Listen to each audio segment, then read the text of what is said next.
where you lose a guy or two and you're in serious trouble. Like with the freshman class being here, you've got some depth. Yeah. You could look at this for opportunities for other guys. We definitely have more depth than we had last year. And, when we lost Kyle for that stretch, it hurt us last year.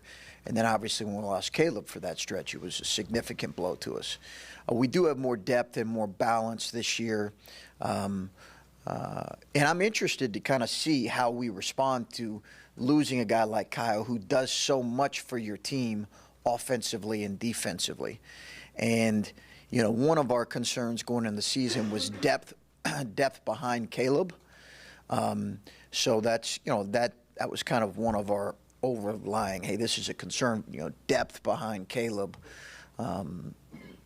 So I'm just anxious to see how we respond with some guys stepping into. I mean, EJ's already played a significant role.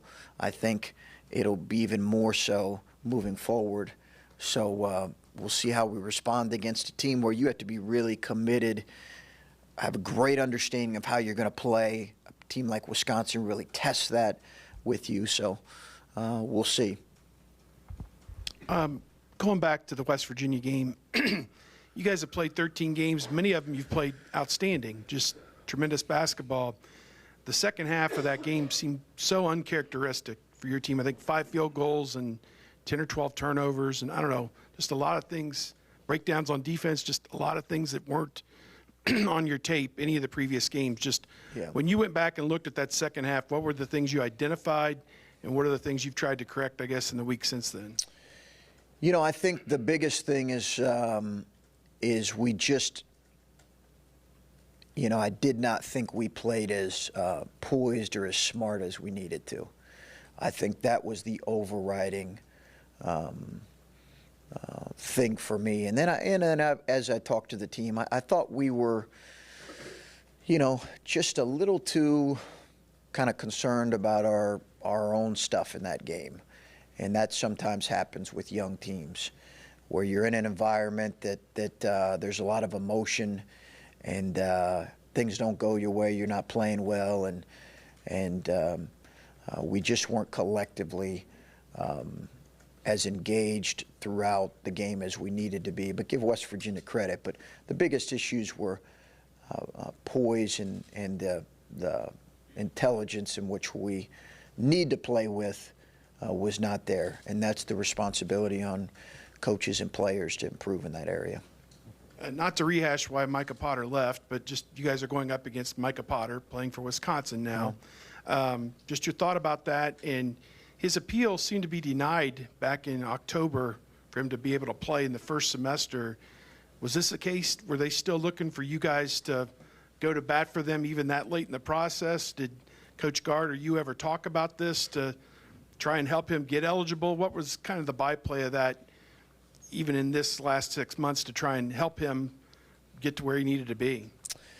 Yeah, we wrote a letter. Gene Smith wrote a letter on his behalf. I wrote a letter on his behalf. You'd have to speak to them to ask if they wanted us to do more. But our letter was very specific about not only supporting his eligibility for the full year, but wanting that for him.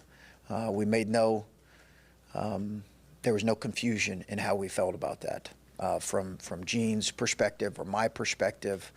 I believe Thad even wrote a letter. So we were as adamant as we could be. That decision was out of our hands. Mike is a really good kid, and we wish him well.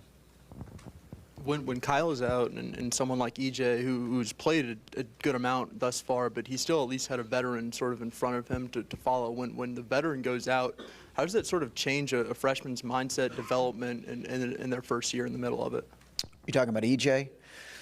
I don't know. You'd have to ask him. I think it's a situation where he's probably looking at it and saying, I'm excited about this opportunity. In some ways, you want a kid to look at it with that perspective. He also probably doesn't quite know what's about to hit him with the amount of attention to detail that you have to play and the level of effort you have to play in a league game. I think he's learning that, as all of our freshmen are, and they're doing a great job kind of embracing that. But it's it's hard for a freshman. You're going against really good players who are going to challenge you, and I think that's been eye-opening, as it is for every freshman. You'd mentioned Justin as someone who also could have somewhat of an increased role. I just wonder when he goes in the game, and he's such a good shooter, that do you have to force yourself to try to get him shots at time?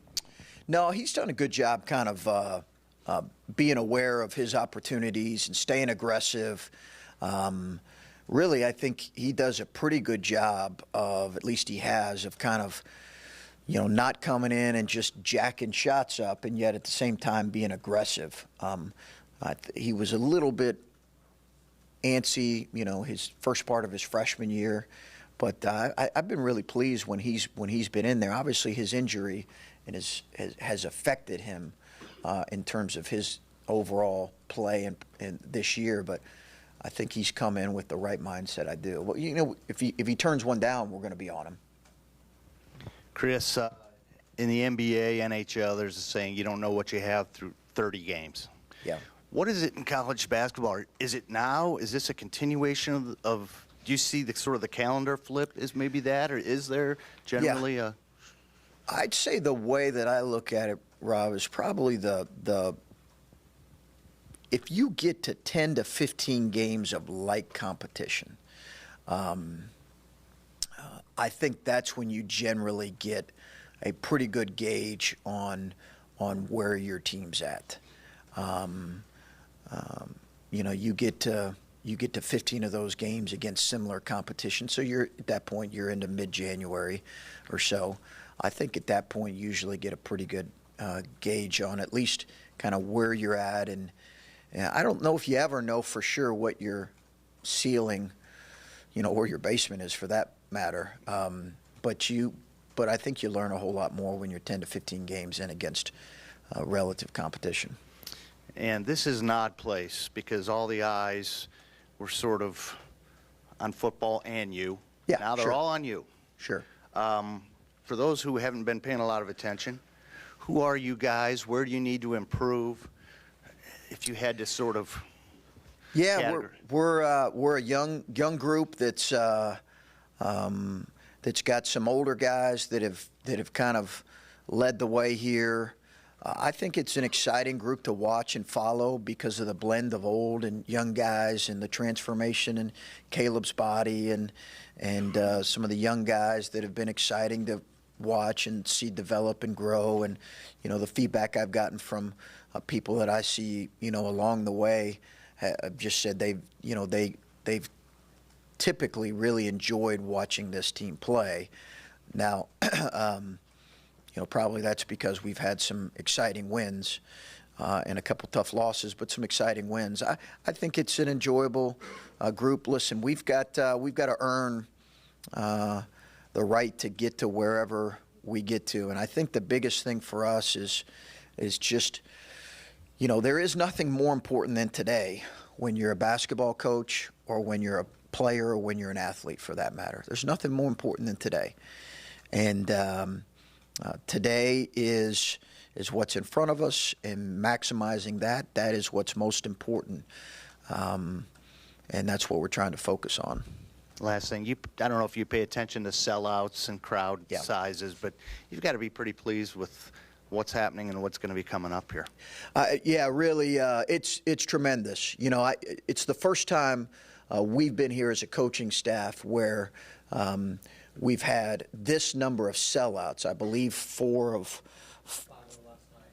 of the last 9 right now are sellouts. The other ones are limited tickets.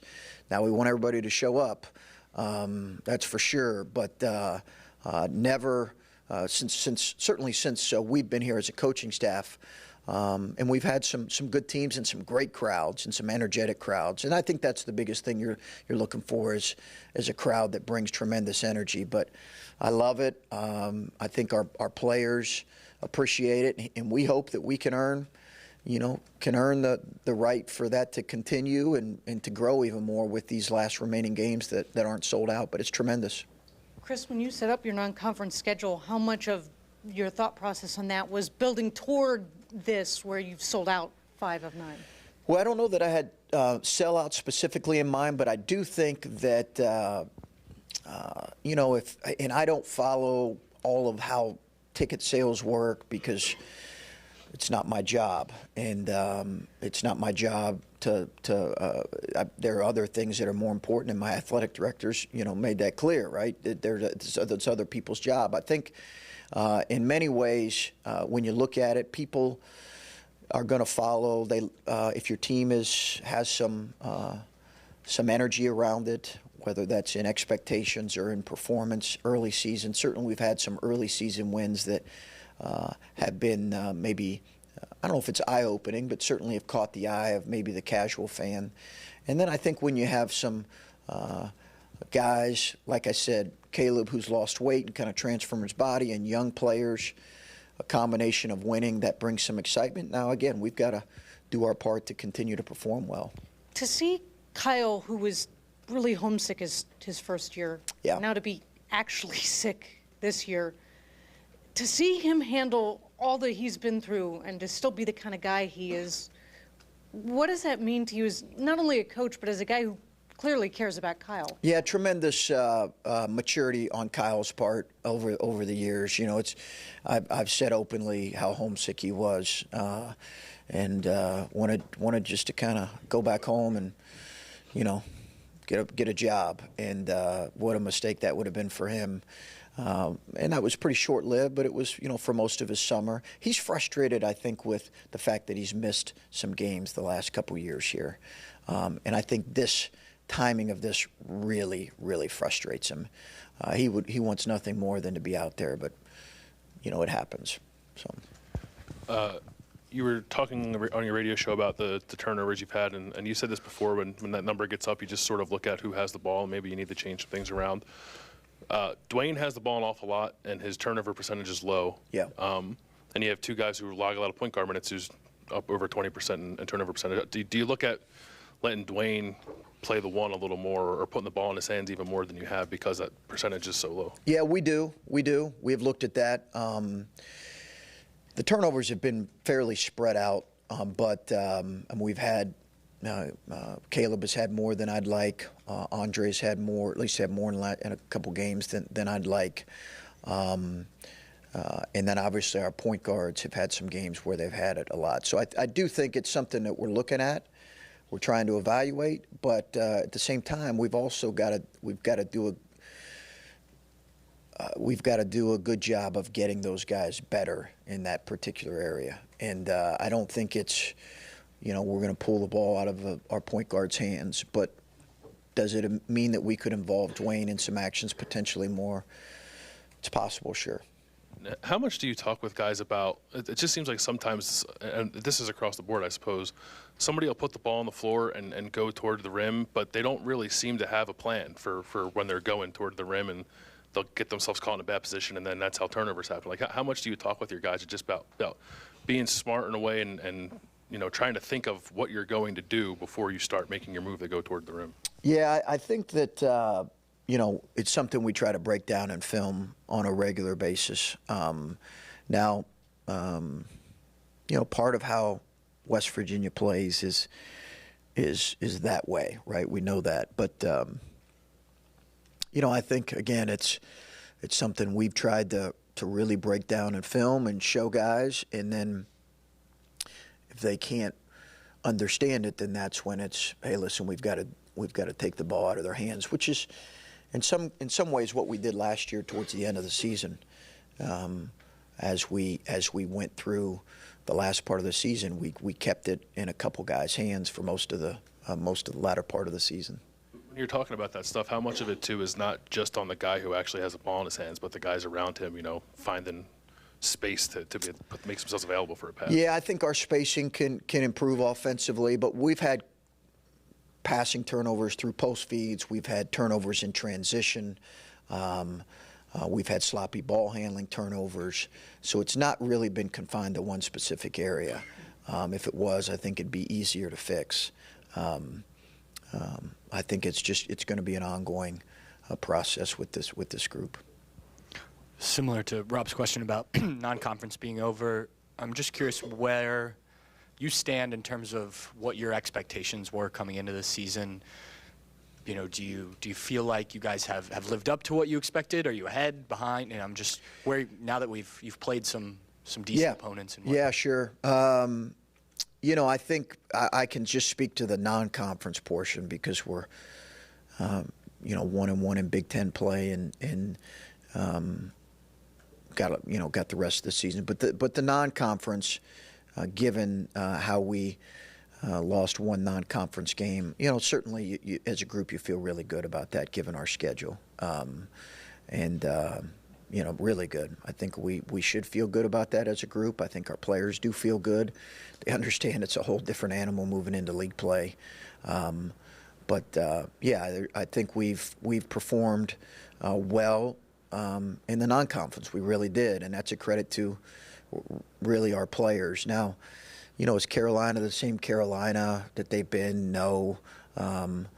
Villanova is a good team. We performed really well against them. The Kentucky win was a really good win.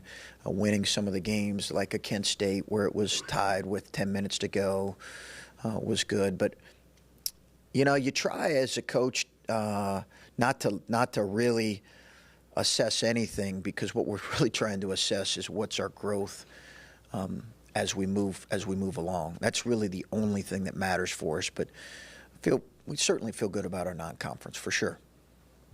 You said earlier that for athletes, the most important thing is to realize there's nothing more important than today. Yeah. You've spoken at length about how you have a young team.